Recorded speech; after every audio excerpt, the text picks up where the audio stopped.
नमस्कार दोस्तों, book audio सुन रहे हैं आप और मैं हूं आपकी दोस्त आरजे सरिता, जो आप सभी चाहने वालों का तहे दिल से इस्तकबाल करती है।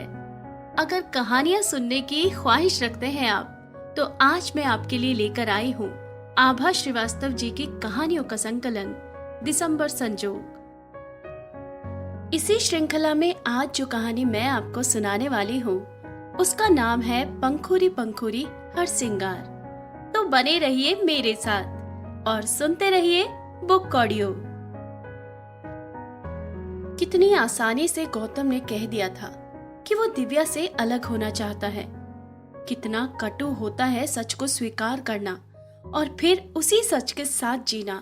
कब और कैसे दिव्या ने अपनी चेतना खो दी थी, उसे स्वयं नहीं पता चला। चारों तरफ एक घुटा हुआ अंधेरा था, एक अंधी सुरंग थी जिसका दूसरा छोर ही नहीं दिखाई दे रहा था। पता नहीं कहाँ थी वो। मम्मी जी की हल्की हल्की आवाज, उनका स्नेहिल स्पर्श, कुछ फुसफुसाहटें, बाह में एक सुई की चुभन, फिर एक गहरी नींद और नींद में अतीत। पता नहीं क्यों और कैसे वो गौतम से इतना जुड़ती चली गई और गौतम उससे क्यों नहीं जुड़ पाया। गौतम दिव्या से कुछ और भी पाना चाहता था या फिर उसकी चाहना ही अलग थी, दिव्या समझ ही नहीं पाई। इतने बरसों में गौतम को अपना सब कुछ सौंपकर दिव्या निश्चिंत थी, फिर अचानक ये विस्फोट क्यों हुआ? ब्याह कोई गुड्डे गुड़ियों का खेल होता है क्या? दिव्या कितना रोई थी, अब तो स्वयं पर शर्म भी आती है। उस पल वो गौतम के पैरों पर गिर गई थी। क्या दोष है मेरा गौतम, बताओ तो, ऐसे मुझे छोड़कर मत जाओ। वो खिखियाई थी, इतने बड़े शहर में मैं अकेले कैसे रहूंगी? मैंने हमेशा वही किया जो तुमने चाहा। क्या मैं चरित्रहीन हूँ? मैंने तुम्हें धोखा दिया या तुम्हारे साथ चालाकी करी? तुम्हारे कपड़े धोए, घर संभाला, तुम्हारे लिए खाना पकाया, तुम्हारे कहने पर अपना करियर तक दांव पर लगा दिया, फिर किस बात की सजा दे रहे हो मुझे? दिव्या के भीतर एक असुरक्षा की भावना घर करती जा रही थी। गौतम उसके लिए एक सुरक्षा कवच था। गौतम ने बड़े ही रूखेपन से दिव्या को अपने से अलग कर दिया था। मम्मी है ना, उनके साथ रहना। पैसे रुपए काफी छोड़े जा रहा हूँ तुम्हारे नाम, कोई परेशानी नहीं होगी तुमको। ये फ्लैट भी तुम्हारा ही रहेगा, चाहो तो आगे पढ़ाई कर लो या नौकरी। दिव्या अवाक थी, हैरान थी। इतने बरस बाद अब वो पढ़ाई करेगी और ये सब गौतम कह रहा है। वो चुप होकर अलग हो गई थी। वो गौतम को बंदी नहीं बना सकी थी अपने प्रेम पाश में। सुनैना के साथ गौतम को रहना है तो वो जाएगा ही, अब उसे कोई रोक नहीं सकता। ये बात दिव्या को बहुत पहले ही समझ लेनी चाहिए थी, लेकिन उसने समझना ही नहीं चाहा। दिव्या ने याद करने की कोशिश करी कि वो पहली बार सुनैना से कब और कहाँ मिली थी। वो गौतम की एक ऑफिशियल पार्टी थी। फेशियल, मैनिक्योर और पेडिक्योर किए, चुस्त टॉप और ब्लैक ट्राउजर में सुनैना दमक रही थी। उसने टार्क्वाइज आई शेडो और न्यूड पिंक लिपस्टिक लगा रखी थी। उस पर बेबाक बेझिझक हंसी और हाथ में वाइन का गिलास। सुनैना गौतम की ही कंपनी में सीनियर पोजीशन पर थी। दूधिया रंग, 5 फीट 5 इंच हाइट और फिगर 32, 23, 34। हाई हील ठकठकाते वो धड़ल्ले से इधर उधर जा रही थी। फिर जब दिव्या के सामने की टेबल पर बैठी तो घोंट घोंट वाइन पीते हुए उसका दिव्या को लगातार देखना दिव्या को असहज करने लगा। दिव्या चकित थी और कुछ कुछ भौचक भी। मुंबई की लड़कियां मॉडर्न होती हैं, पर इतनी दिव्या ने न सोचा था, न देखा था। उसके लाख कहने पर भी गौतम ने बहला फुसला कर उसे नौकरी नहीं करने दी थी। उधर सुनैना कंपनी में अपनी पोजीशन का अदृश्य ताज सिर पर सजाई चली जा रही थी, भरपूर आत्मविश्वास से भरी। उसी पार्टी में सुनैना को एक और बात भी पता चली थी कि सुनैना के साथ गौतम की गहरी दोस्ती थी। रहना, खाना पीना, घूमना, दूसरे शहरों में जाना, इकट्ठे होटलों में रुकना तक था। सारे लोग यही सोचते थे कि गौतम सुनैना से ही ब्याह करेगा, किंतु सुनैना का जरूरत से ज्यादा मॉडर्न होना गौतम की मम्मी को पसंद नहीं था, सो दोनों का ब्याह नहीं हो पाया। सुनैना की उस उपेक्षित दृष्टि का कारण कुछ कुछ दिव्या भांप चुकी थी। दिव्या जब कॉलेज में पढ़ती थी तो कॉलेज की सबसे सुंदर और स्टाइलिश लड़कियों में उसकी गिनती होती थी। फर्स्ट ईयर में आते ही कॉलेज के लड़कों के बीच वो चर्चा का विषय बन गई थी। मिस फ्रेशर का खिताब जीतने के बाद जब पहले सेमेस्टर में उसके सर्वाधिक अंक आए तो उसने ब्यूटी विद ब्रेन की उक्ति को सार्थक कर दिया था। लखनऊ के लॉरेटो कॉन्वेंट में पढ़ी दिव्या में उन दिनों भरपूर आत्मविश्वास था। स्कूल से कॉलेज तक वो पढ़ाई के अलावा हर गतिविधि कार्यक्रम में बढ़ चढ़कर हिस्सा लेती थी, किंतु बेटियों को जल्दी से जल्दी शादी करके निपटा देने वाली मानसिकता के कारण उसकी माँ के लिए दिव्या की सभी उपलब्धियां मात्र उसके ब्याह के लिए सहायक थी। सो उसकी माँ ने पैदा होते ही उसकी नियति लिख दी थी। बीटेक तीसरे वर्ष में आते आते घर में उसके ब्याह की चर्चा आरंभ हो गई थी। दिव्या कई बरस पीछे लौट गई थी। अनायास ही जब गौतम के घर से उसके ब्याह का रिश्ता आया तो सभी हैरान थे।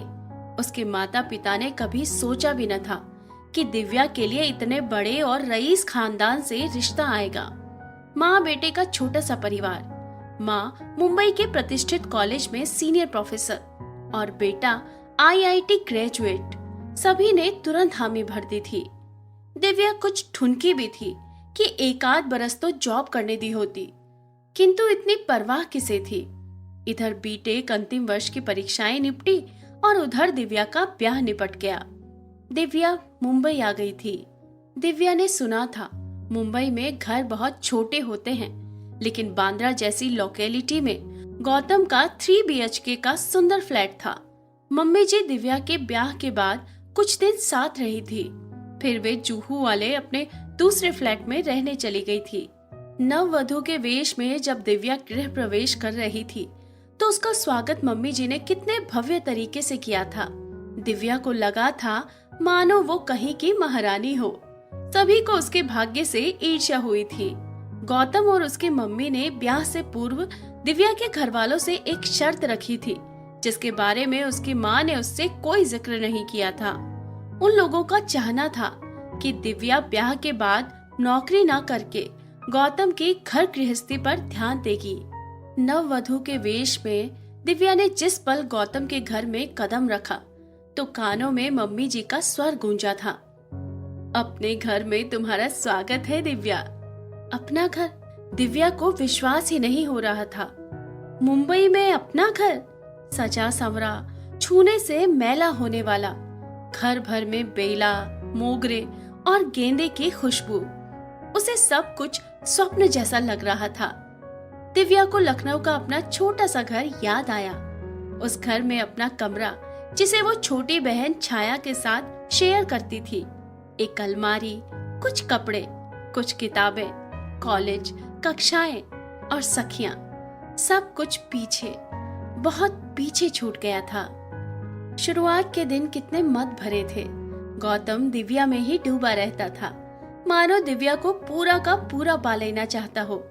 तब काफी दिनों तक दफ्तर में उसका मन ही नहीं लगता था। दफ्तर से बीच बीच में घर आ जाता था, फिर दोबारा दफ्तर जाता ही नहीं था। गौतम का सानिध्य, उसका प्यार पाकर दिव्या निहाल हो गई थी। गौतम भी चाहता था कि दिव्या की दुनिया बस उसकी बाहों तक सिमट कर रहे। आरंभ के कुछ दिन, महीने, बरस तो पंख लगाकर उड़ गए। कितनी भरी भरी रहती थी दिव्या उन दिनों। आए दिन मूवी, डिनर, पार्टीज, न जाने कितने ही लोगों से मिलना मिलाना। हर फंक्शन, पार्टी, ट्रिप पर गौतम अपनी गुड़िया जैसी पत्नी को ले जाना चाहता था। उधर मम्मी जी का नेह भी उस पर भरपूर था। जब से दिव्या ब्याह कर आई थी, वे अक्सर कॉलेज से लौटकर दिव्या के फ्लैट पर आ जाती थी। उनको खुशी थी कि उनके नक चढ़े बेटे को आखिर दिव्या ने अपने प्रेम पाश में बांध ही लिया। गौतम की पार्टियों से दिव्या मुक्त होती तो मम्मी जी की किटी पार्टी, रिश्तेदारी, कथा वार्ता, नवरात्रि के कार्यक्रमों में व्यस्त हो जाती। लेकिन समय के साथ इस एक रास्ता से दिव्या ऊबने लगी थी। वो धीरे धीरे मुंबई शहर को अपनाना चाहती थी, इसे अपने व्यक्तित्व का हिस्सा बनाना चाहती थी। शायद सुनैना की तरह स्मार्ट और तेज तर्रार बनना चाहती थी, ताकि उसे कोई गंवार या देशी न कह सके। उसकी बीटेक की डिग्री किसी कोने में पड़ी धूल खा रही थी। गौतम के दफ्तर चले जाने के बाद दिव्या बिल्कुल अकेली पड़ जाती थी। गौतम को तो दिव्या का आस पड़ोस में किसी से बात करना भी पसंद नहीं था। दिव्या रोज की उबाऊ दिनचर्या से पक चुकी थी। गौतम के जाते ही वो निढाल पड़ जाती। दिन भर फुर्सत रहती, खाने की, पीने की, सोने की, कुछ भी करने की, लेकिन तब भी समय ही समय। कितनी शॉपिंग करे वो, घर का सामान, वॉल हैंगिंग्स, रंग बिरंगे मेज पोश, पीतल के कलशों में पौधे, बंधनवार, स्वयं के लिए सामान, साड़ियां, पर्स, गहने, कॉस्मेटिक्स। तब लगता था सारी इच्छाएं पूरी हो गई हैं। यही सुख है, परम मोक्ष। किंतु ये मोक्ष उसे बेचैन करने लगा। कितना अकेलापन। कभी दिव्या फेसबुक देखती, कभी पुरानी सहेलियों को फोन लगाती। अदिति एमबीए कर रही है, पीहू रिसर्च की तैयारी में लगी थी, दीप्ति मल्टीनेशनल कंपनी में नौकरी कर रही थी, गीतिका सिविल सर्विसेज की तैयारी में व्यस्त। सभी अपना करियर, अपनी पहचान बनाने में जुटे थे। एक दिव्या ही ब्याह करके घर बैठ गई थी। उसे अम्मा पर क्रोध भी आता। कई बार उसने इंटरनेट साइट्स के लिए काम भी किया, पर बात तो वही की वही रह गई। बात पैसों की नहीं थी, बात थी समय काटने की, घर से कुछ देर बाहर निकलने की। कभी दिव्या पढ़ती, कुछ घर समेटती, सोती, घर का काम करती, फ्रिज से मक्खन रोटी निकाल कर खाती, खिड़की से झांक कर मौसम का मुआयना करती। कभी सोचती वजन बढ़ गया है, चेहरे पर पिंपल आ गए हैं, खाली रहने की झक्के। प्रेस करती तो चादर तौलिए तक प्रेस कर डालती। 4 बजे के आसपास रात का खाना बनाने की सुध आती। रात का खाना बना चुकने के बाद खुद के बनने संवरने की बारी।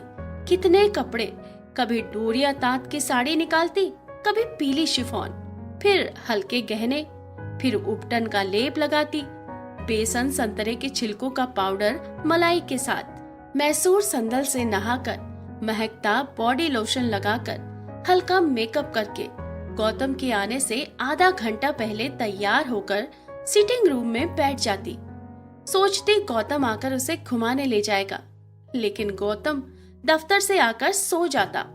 शायद गौतम भी अब ऊब रहा था। अब आए दिन झगड़े होने लगे थे। दिव्या ने कार चलाना सीख लिया था, लेकिन गौतम ने अकेले ड्राइव करने की परमिशन नहीं दी थी। दिव्या की हिम्मत ही टूट गई थी।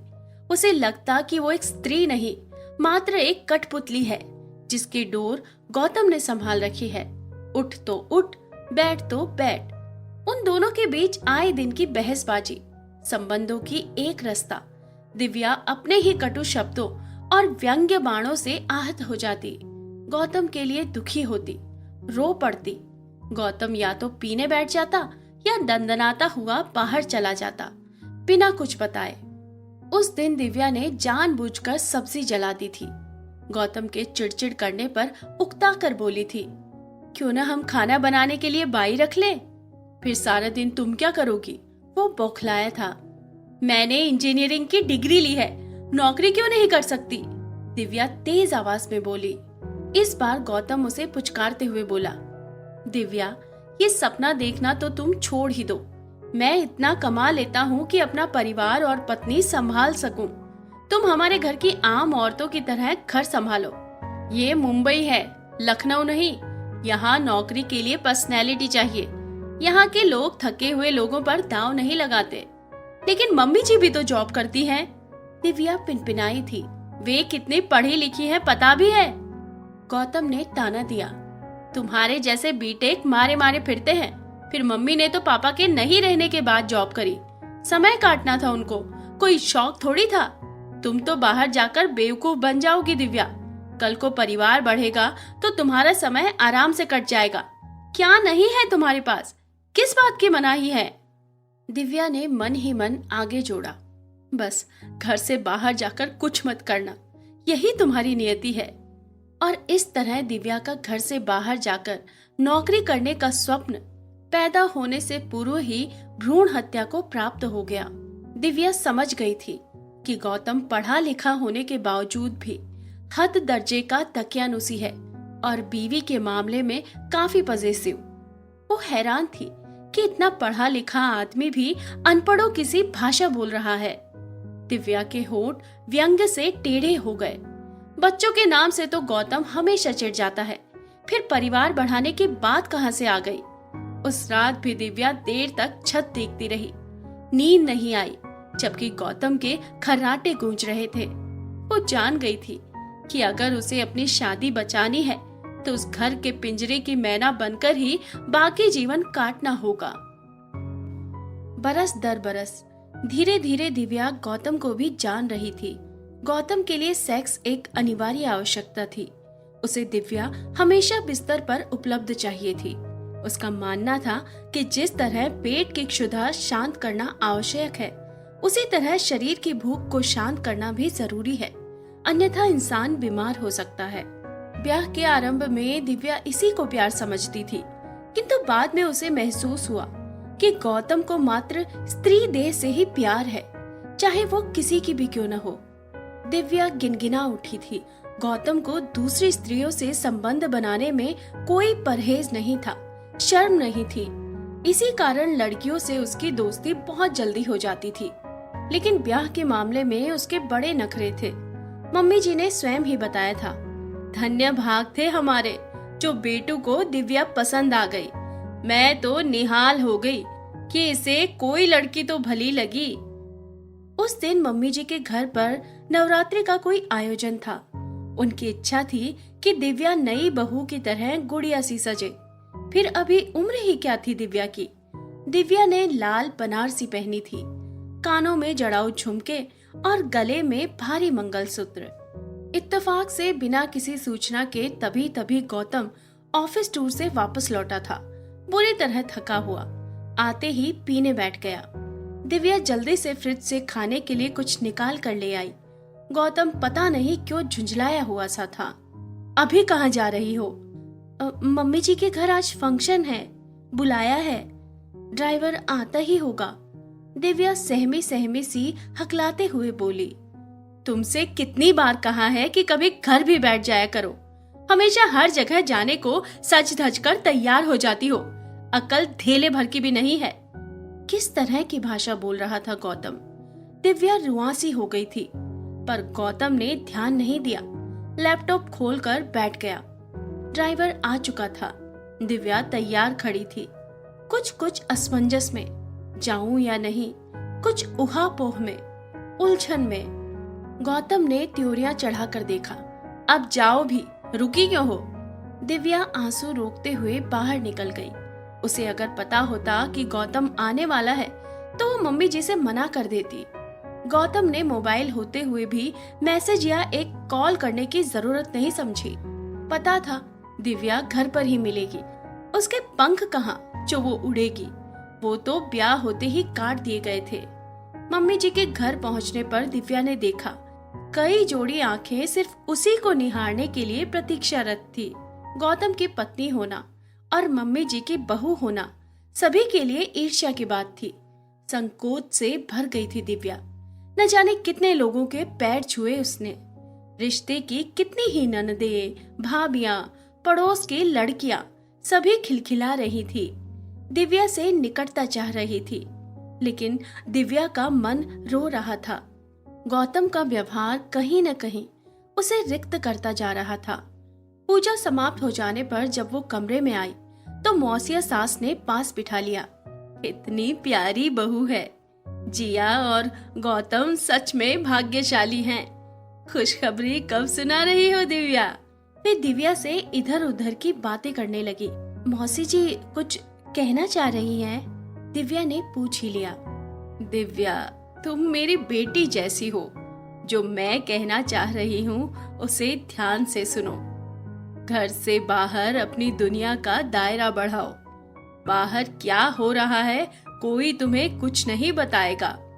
अपनी बहन को भी मैं अच्छे से जानती हूँ। उसका बेटा उसकी कमजोरी है। गौतम से ब्याह करने से पहले तुम्हारे माँ बाप ने कुछ पता नहीं किया था क्या? दिव्या भौचक सी उनको देख रही थी। कुछ दिन पहले पुणे में गौतम दिखा था, तुम्हारी ताई सास की विधवा बहू रन्नो के साथ। मैं सोच रही थी कि शायद ब्याह के बाद वो सुधर जाएगा, लेकिन उस दिन उन दोनों की बेशर्मी देखकर मैं तो हैरान थी। पहले भी उड़ती उड़ती खबर थी कि रन्नो ने उसे अपने जाल में फंसा रखा है। खुल्लम खुल्ला संबंध है उन दोनों के। ब्याह से पहले जीजी कितना परेशान रहती थी गौतम के अफेयर्स को लेकर। आज भी कह रही थी कि इतनी प्यारी बहू के होते हुए गौतम फिर भटक रहा है। सुनैना के बारे में तो तुम जानती ही होगी। रोजी, महक, लावण्या और भी कई हैं। कितनी हैं पता नहीं। गौतम को नियंत्रण में रखो, अब तुम बच्ची नहीं हो। दिव्या का दिमाग साए साए कर उठा। कुछ दिन पहले भी गौतम ऑफिस से देर से लौटा था, बुरी तरह नशे में धुत। दो एक बार मुंह से लावण्या नाम निकला था, फिर लुढ़क कर सो गया था। सुनैना के बाद अब लावण्या? नहीं नहीं, दिव्या ने सिर झटक दिया, लेकिन उस पर नकारात्मकता हावी होने लगी थी। सिर घूमने लगा था। उसने पलंग का सिरहना कसकर पकड़ लिया था, दांत भींच गए थे। मौसी ने उसे कांपते हुए देखा। दिव्या, क्या हुआ? मौसी की आवाज दूर होती चली गई। ठंडे पानी के स्पर्श से उसने आंखें खोली। मम्मी जी सामने खड़ी थी। उन्होंने रुमाल से उसका माथा पोंछा। दिव्या के लिए चाय आ गई थी। कुछ घूंट पीकर दिव्या स्वस्थ हुई। नहीं, इतनी कमजोर नहीं बनेगी वो, दिव्या सोचती रही। लौटकर गौतम से खूब लड़ेगी। कितने दिन गौतम उसका रहा? कुछ दिन, कुछ हफ्ते, कुछ महीने या कुछ बरस? उसके ब्याह की उम्र बस इतनी ही थी क्या? पूजा के बाद मम्मी जी से विदा लेकर वो वापस अपने घर पहुंची। गौतम नहीं था। दिव्या सन्न, स्तब्ध, रात भर जागी, इंतजार करती रही। सुबह सुबह फिर लौटा गौतम, बुरी तरह उखड़ा, झुंझलाया हुआ। जल्दी जल्दी एक सूटकेस में अपना सामान भरना शुरू किया। लैपटॉप, कुछ गैजेट्स, कुछ कपड़े, कुछ किताबें, टूथब्रश, साबुन। फिर बाहर जाना है क्या?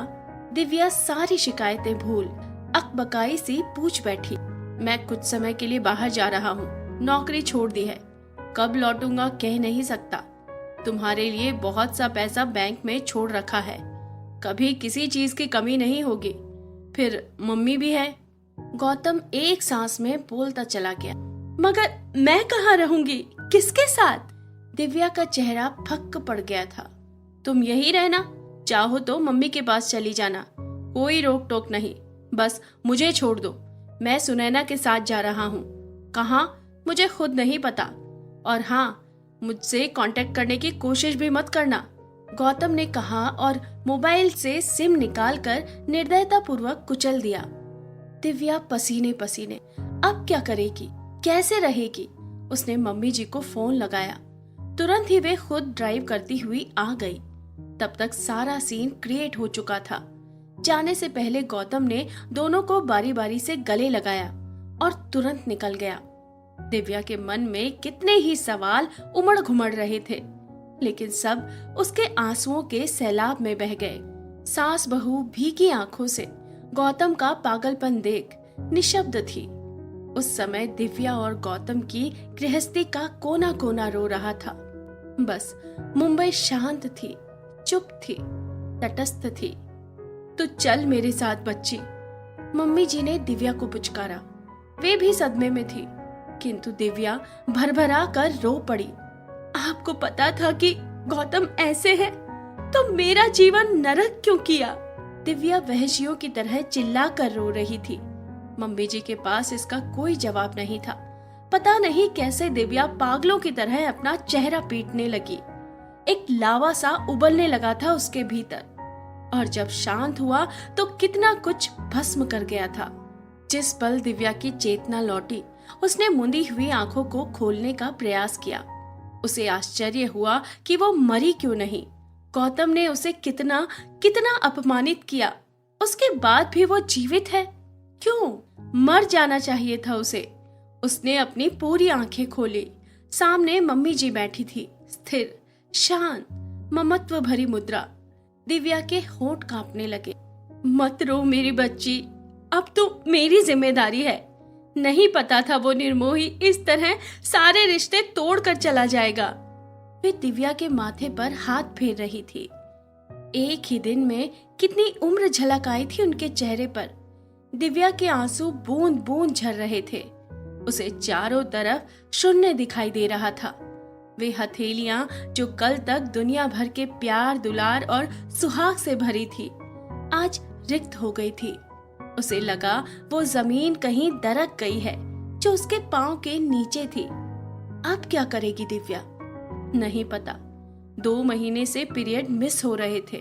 डर के मारे गौतम से जिक्र ही नहीं किया था। उसे और गौतम को कितने दिनों से पास बैठने का समय ही नहीं मिला था। इस बार दिव्या ने कोई सावधानी नहीं बरती थी। उसे अब लग रहा था कि बच्चे के आ जाने से शायद गौतम उसके पास लौट आएगा, वो अपने परिवार से बंधेगा। लेकिन क्या हुआ? उससे पहले ही कदम दर कदम बढ़ता हुआ गौतम उससे कितनी दूर चला गया। कहां, ये भी नहीं पता। पीछे छूट गई थी दिव्या और उसका अजन्मा बच्चा। दिव्या ने सोचा भी नहीं था कि जीवन में ऐसे भी दिन आएंगे। लखनऊ में खबर होगी तो अम्मा पापा का जीना दुभर हो जाएगा। सारे रिश्तेदार, पड़ोसी उन पर हंसेंगे।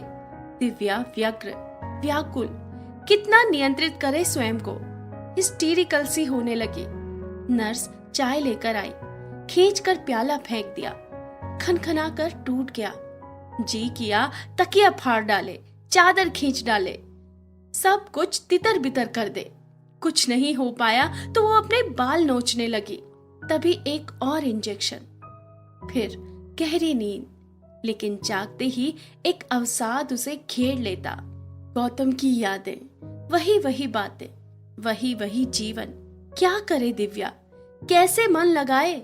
गर्भ में पल रही एक नन्ही जान। जितनी देर इंजेक्शन का असर रहता, दिव्या सोई रहती। मम्मी जी रात दिन साये की तरह उसके साथ रहती। कॉलेज से छुट्टी ले ली थी उन्होंने। उस दिन काउंटर से दवाइयां लेकर लौटी तो दिव्या फटी आंखों से दीवार ताक रही थी। अपने हाथों की उंगलियां बुरी तरह मरोड़ रही थी। दिव्या, दिव्या! मम्मी जी ने पुकारा। दिव्या की आंखों में पहचान का कोई चिन्ह नहीं था। गौतम कहाँ है? कहाँ भेज दिया तुम लोगों ने उसे? वो भर्राई आवाज में बोली। मम्मी जी अवाक, चुप, स्तब्ध। तुरंत ही नर्स को बुलाया। आनन फानन में सीनियर डॉक्टर भी आ गए। लेकिन तब तक दिव्या पता नहीं कैसे स्वयं ही सामान्य हो गई थी, कुछ खिसियाई सी। बुजुर्ग डॉक्टर ने अनुभवी दृष्टि से दिव्या को देखा, रक्त चाप लिया, फिर मम्मी जी को किनारे ले गए। मैडम, जो भी हादसा हुआ है इनके साथ, उसका असर शरीर से अधिक इनके दिमाग पर हुआ है। इससे पहले कि इनका केस और अधिक बिगड़े, आप किसी अच्छे मनोचिकित्सक से इनका इलाज कराइए। मेंटल थेरेपी के भी सेशंस होते हैं। कुछ सेशंस में ही ये ठीक हो जाएगी। ऐसी हालत में इन्हें ज्यादा दवाइयां देना भी ठीक नहीं होगा। बेहतर होगा कि आप इन्हें घर ले जाइए। मेरे एक मित्र मानसिक अस्पताल में डॉक्टर हैं, उनसे मैं आपकी बात करा दूंगा। वे घर पर आकर ही कुछ सेशंस देंगे। आपकी बेटी नॉर्मल हो जाएगी। वृद्ध डॉक्टर का चेहरा अनुभव की छुर्रियों से भर गया था। मम्मी जी दिव्या की इस असामान्यता को पराजित करने का दृढ़ संकल्प ले चुकी थी। वे दिव्या को अपने घर लेती आई थी। गौतम के इस तरह चले जाने से दिव्या कितनी विचलित हो गई थी, वे समझ रही थी। उन्होंने दिव्या को छाती से लगा लिया। किसी तरह दोनों जिंदगियों को बचाना होगा। गौतम की निशानी सुरक्षित रखनी है उन्हें। दिव्या के लिए मेंटल हॉस्पिटल से डॉक्टर चेरियन आने लगे। रोज 1.5 से 2 घंटे का सेशन। दिव्या से अच्छी अच्छी बातें करी जाती। दिव्या अपने प्लस पॉइंट लिखती है। मैं सुंदर हूँ, काफी सुंदर। मैं इंटेलिजेंट हूँ क्योंकि बचपन से हर क्लास में अव्वल आती रही हूँ। मौका मिलता तो मैं भी अपनी पहचान बना सकती थी। मैं बहुत अच्छी पत्नी रही। ये गौतम का दुर्भाग्य था कि उसने मेरी कदर नहीं करी। बार बार इन वाक्यों को पढ़ने से दिव्या के मन में एक विश्वास जागने लगा। दिव्या को जीना होगा, जीना सीखना होगा। मन ही मन वो मंत्र पढ़ती, दुर्गति नाशिनी दुर्गा जय जय। काल विनाशिनी कली जय जय, उमा रम्मा ब्रह्माणी जय जय, सीता राधा रुक्मणी जय जय। मंत्र की शक्ति उसे साहस दे रही है। दिव्या स्वयं को समझाती है, रिश्ते टूट ही जाते हैं इतनी सरलता से जैसे दो यायावरों का साथ। इन अनचाहे अध बने रिश्तों का टूट जाना ही बेहतर है। शरीर मात्र से क्या कोई किसी को बांध सकता है? नहीं ना। दिव्या भी तो अपवाद नहीं थी। डॉक्टर चेरियन के सेशन समाप्त हो चुके थे। दिव्या काफी कुछ ठीक भी हो चुकी थी, लेकिन फिर भी निरुद्देश्य सी कमरे में बैठी रहती। न कुछ पढ़ने का मन करता, न घूमने का, न कुछ काम करने का। गृहस्थी का मोह कब का छूट चुका था। उस दिन भी दिव्या घर पर अकेली ही थी, कुछ पढ़ने की कोशिश में। मम्मी जी किसी काम से बाहर गई थी। अचानक ही डोरबेल बजी। कौन होगा? दिव्या ने द्वार खोला। डॉक्टर चेरियन थे। मैं इधर से गुजर रहा था, सोचा रुककर हाल ले लूं। कैसी हो? कहते कहते वे अंदर आ गए। दिव्या उन्हें देख रही थी। अधेड़ उम्र के व्यक्ति, स्टाइलिश कपड़े, ढंग से संवारे गए खिचड़ी बाल, हंसमुख चेहरा। वे भांप चुके थे कि दिव्या घर में अकेली है। दिव्या, आओ मेरे पास बैठो। इतने दिन तुम्हारा इलाज किया, कुछ पूछना चाहता हूँ, इजाजत है? दिव्या भाव शून्य सी उन्हें देखती रही थी। तुम्हारे जैसी सुंदर पत्नी होते हुए भी तुम्हारा पति तुम्हें क्यों छोड़ गया? तुम्हें तो बॉलीवुड में हीरोइन होना चाहिए था। क्या फिगर है तुम्हारा? गौतम को तुम्हारी कदर नहीं थी। आई थिंक वो तुम्हारे लायक ही नहीं था। डॉक्टर चेरियन दिव्या के और निकट सरक आए थे। मुझे एक चांस दो दिव्या, तुम्हारा पूरा ख्याल रखूंगा। वैसे तो मेरा अपना पूरा परिवार है, पत्नी है, लेकिन आज की रात मुझे अपने पास रह जाने दो दिव्या। कभी कभी कुछ रातें मेरे साथ। वे फुसफुसाने लगे थे। दिव्या उनका ये रूप देखकर हक्की बक्की रह गई। सोफे के एक तरफ सरकते हुए उसने साइड टेबल पर रखा हुआ तांबे का भारी कैंडल स्टैंड उठा लिया था। उसे गदा की तरह हवा में उठाकर वो चेरियन को चुनौती सी देती हुई फुफकार उठी। डॉक्टर, तुम्हारे इलाज से मैं ठीक हो गई हूँ, उसके लिए थैंक्स, लेकिन कभी भी पागलपन के दौरे पड़ सकते हैं मुझे। इस समय अगर मैं तुम्हारा मर्डर भी कर दूं तो पुलिस मुझे पागल समझकर छोड़ देगी। अपनी सोचो, बच गए तो कितनी बदनामी, और मर गए तो बीवी बच्चों की सोचो। बेहतरी इसी में है कि बिना पीछे देखे यहाँ से दफा हो जाओ। चेरियन ने दिव्या के इस चंडी रूप की कल्पना भी नहीं करी थी। मैं जा रहा हूँ, मगर भविष्य में कभी भी मेरी जरूरत पड़े तो तुम्हें मेरा पता मालूम ही है।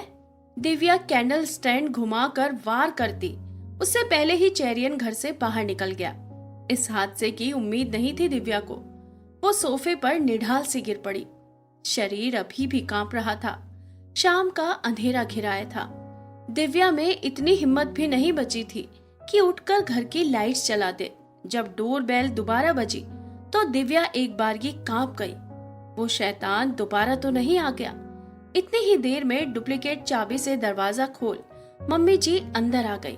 दिव्या को इस तरह बैठे देखा तो घबरा गई। क्या बात है दिव्या? डॉक्टर चेरियन आए थे। क्यों? ट्रीटमेंट तो पूरा हो गया और फीस भी पूरी दे दी, फिर किस लिए? मम्मी जी का स्वर सतर्क हो गया था। दिव्या उनके गले लगकर फूट फूट कर रो पड़ी। उन्होंने महसूस किया कि दिव्या के हाथ पैर ठंडे पड़े हुए हैं। पलक झपकते ही वो सारा मामला समझ गई। इस दुनिया में अकेली युवा स्त्री का जीना कितना कठिन होता है, उनसे बेहतर और कौन जान सकता था। रो मत दिव्या, रोने से तुम्हारी समस्या नहीं सुलझने वाली। उन्होंने दिव्या को संभाल लिया था। आदिकाल से पुरुष ने स्त्री को भोग्य ही समझा है। हम तुम भी अपवाद नहीं हैं। अगर जीना है तो दुनिया से लड़ना ही पड़ेगा। गौतम कितना जिद्दी है मुझे पता है, वो नहीं लौटेगा। झूठे भ्रम मत पालो। तुम गौतम से पूरे 10 बरस छोटी थी, एकदम बच्ची थी जब ब्याह कराई थी। मुझे इस गलती के लिए क्षमा करना दिव्या। गौतम मेरा बेटा है, लेकिन है तो पुरुष, स्त्री रूप का, उसके देह का, रूप पिपासु पुरुष। उसके मन की था न मैं पा सकी न तुम। क्या फर्क रहा तुम में और मुझ में? मेरा पति समय से पहले दुनिया छोड़ गया। और तुम्हारा पति तुम्हें जीते जी ही छोड़ गया। मेरा दुख तुम्हारे दुख से बड़ा है। मैंने तो पति भी खोया है और बेटा भी, लेकिन मैंने जीवन से हार नहीं मानी, उसका सामना किया। वे दिव्या के लिए कॉफी बना लाई थी। गौतम के लिए क्या अपनी पूरी जिंदगी दांव पर लगा दोगी दिव्या? मैं एक औरत होने के नाते तुमसे बात कर रही हूँ। गौतम के पापा जब नहीं रहे, मेरी उम्र तुम्हारे आसपास की ही थी। पति के न रहने पर युवा औरत सभी को सहज और सुलभ लगने लगती है। रिश्ते के जेठ, देवर, नंदोई सभी की गिद्ध दृष्टि मुझ पर थी। केवल भोगना चाहते थे सब मुझे। कभी कभी तो ऐसा भी लगता था कि मेरी सास जी भी अपने पति को लेकर मुझसे सशंकित रहती थी। इंश्योरेंस का पैसा सभी हड़पना चाहते थे। अगर मैं जरा सी भी ढील देती तो मेरा अस्तित्व ही समाप्त हो जाता। मेरा इस्तेमाल करके फेंक दिया जाता। मेरे नन्हे गौतम को सास ससुर ने अपने पास ले लिया था। मेरे पति की अंतिम क्रिया, बरसी, सारे संस्कार नन्हे गौतम से करवाए गए। वो बच्चा लगता था जैसे समय से पहले ही बड़ा हो गया था। मैं कर ही क्या सकती थी? वो समय बहुत कठिन था।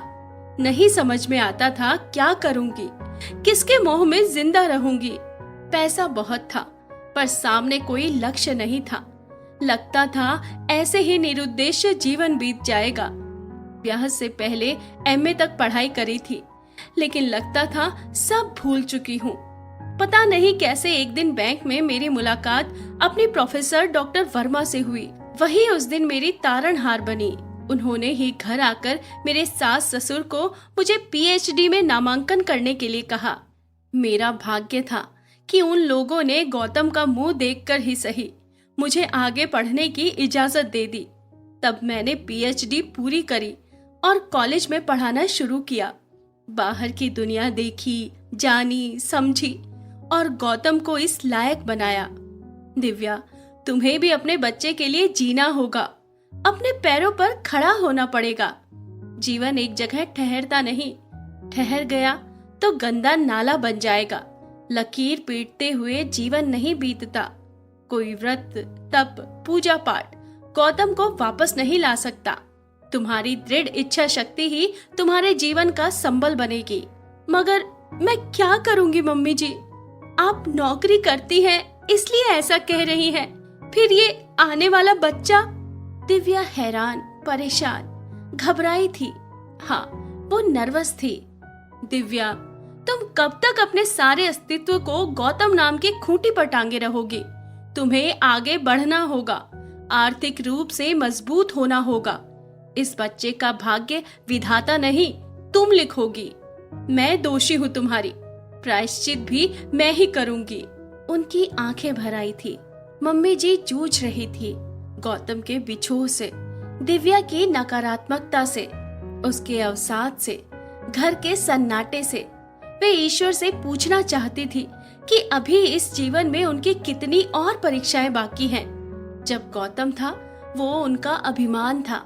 लोग जलते थे उनसे। बिना बाप के बेटे को इतना काबिल बनाया था उन्होंने। बेटे के पंखों के सहारे दसों दिशाओं में उड़ती फिरती थी वो।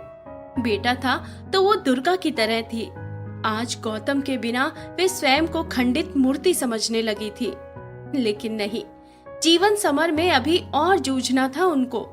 दिव्या के लिए, उसके बच्चे के लिए।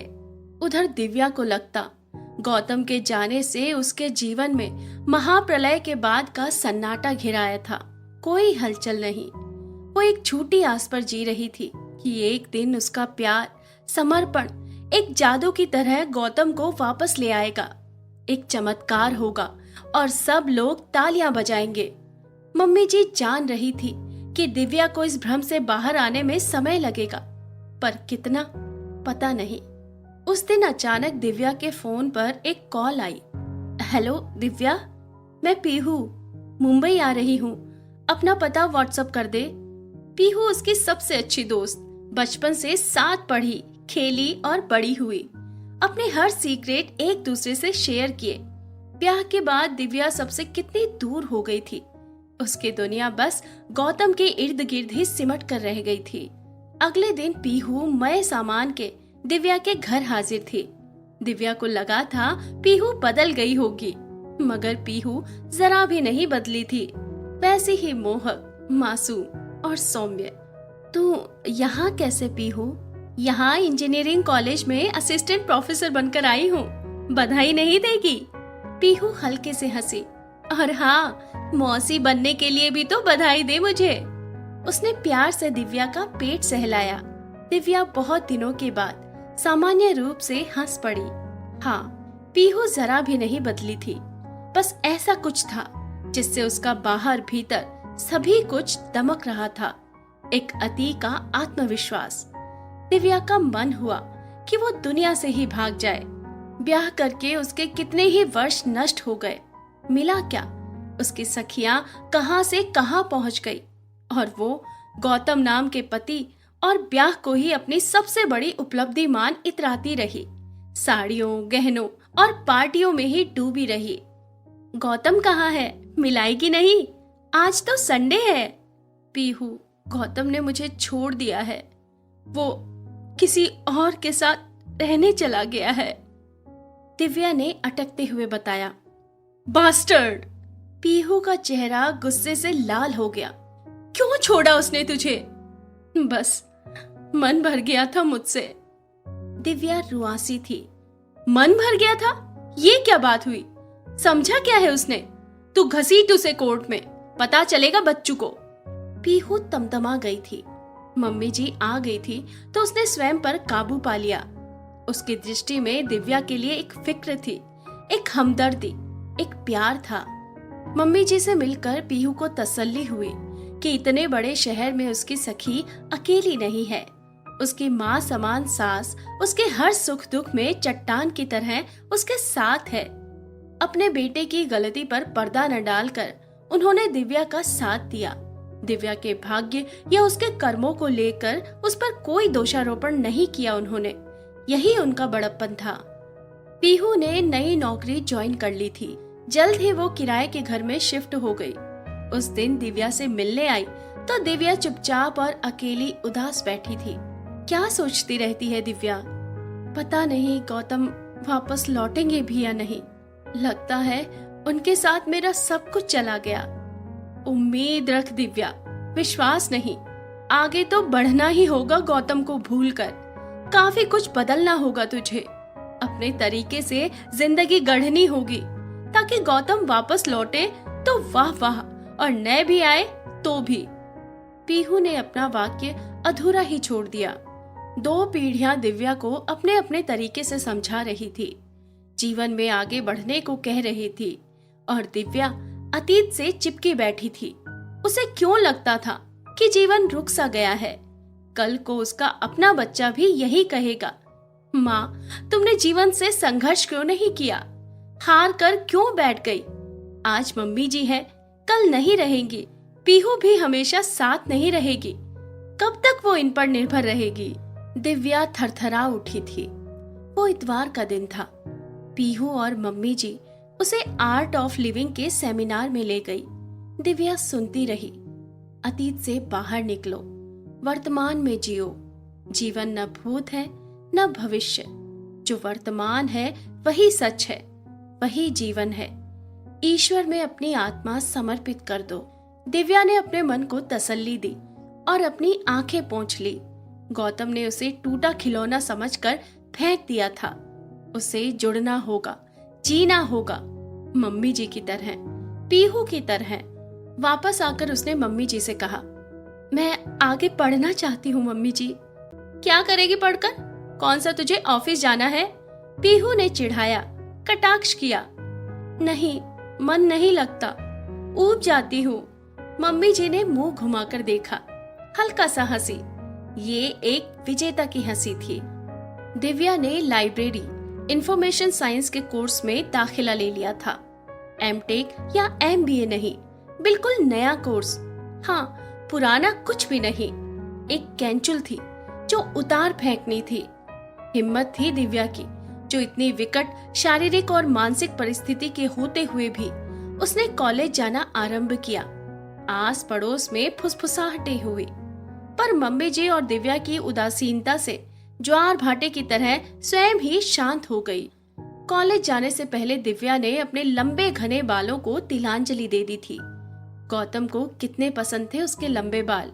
सारी साड़ियां समेट कर बक्से की तली में धर दी थी। पैंट, स्कर्ट और अपनी शारीरिक अवस्था के अनुसार स्टाइलिश कपड़े पहनने शुरू कर दिए थे। नाक की लौंग समेत सारे गहने लॉकर में रख दिए थे। मानो दिव्या अब आजाद थी। मम्मी जी दिव्या का ये बदला हुआ रूप देखकर हैरान थी।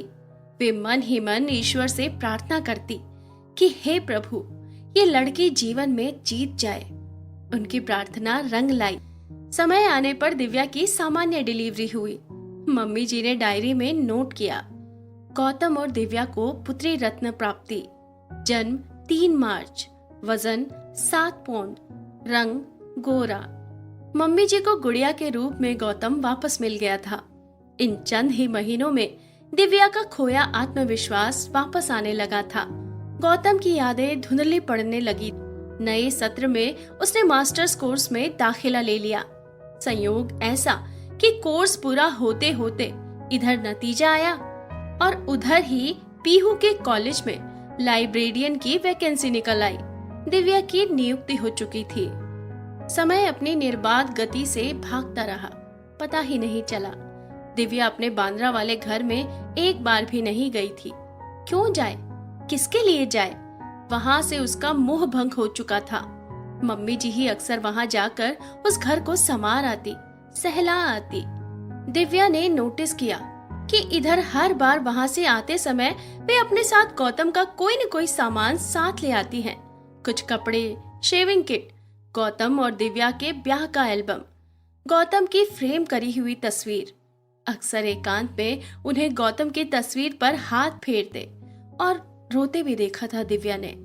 शायद समय के साथ वे भावुक हो रही थी। दिव्या को उन पर तरस भी आता और दुलार भी। दिव्या के दुख के आगे वे अपना दुख भूल गई थी। आजकल उनको दिव्या के दोबारा ब्याह की धुन चढ़ गई थी। मेरे रहते एक जीवन साथी ढूंढ लो दिव्या। इतना लंबा जीवन अकेले कैसे कटेगा? साथ के लिए कोई तो चाहिए। गुड़िया अभी छोटी है। घर में एक पुरुष रहेगा तो उसी को पिता समझने लगेगी। तुम ब्याह कर लोगी तो मैं निश्चिंत हो जाऊंगी। दिव्या दोबारा ब्याह नहीं करना चाहती थी।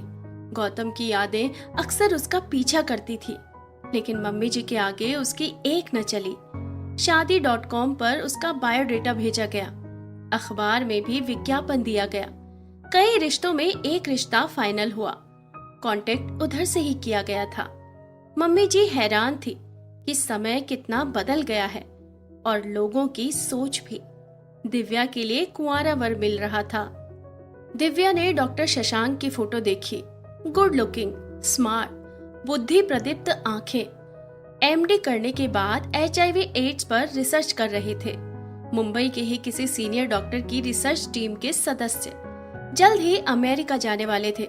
पता नहीं क्यों दिव्या को डॉक्टर शशांक का चेहरा बेहद पहचाना सा लगा। मम्मी जी के लिए वो एक खास दिन था जब डॉक्टर शशांक को उन्होंने दिव्या से मिलने अपने घर बुलाया था। सभी कुछ इतना अचानक और अप्रत्याशित हुआ था कि वे पीहू तक से इस बात की चर्चा नहीं कर पाई थी। शशांक के आने से पूर्व वे स्वयं ही उत्साह और उमंग से भरी घर सजाने में जुट गई थी। सभी दरवाजों पर खूबसूरत पर्दे लगा दिए गए थे। मेजपोश बदले गए। पूरे घर की सफाई, साज सज्जा विशेष तरीके से करी गई। कमरे में गुलाब के फूलों का गुलदस्ता लगाया गया।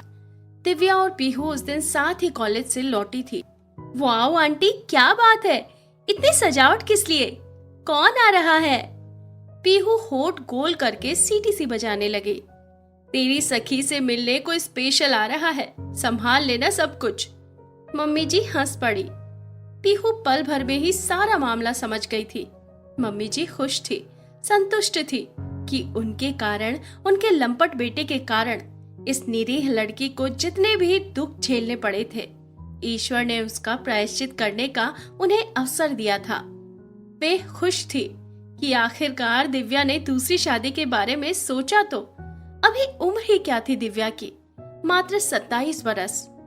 इस उम्र में तो लड़कियां आजकल शादी के बारे में सोचना शुरू करती हैं। फिर दिव्या के आगे तो पूरा जीवन पड़ा था। इतनी सी उम्र में कितने कटु अनुभव झेल चुकी थी लड़की।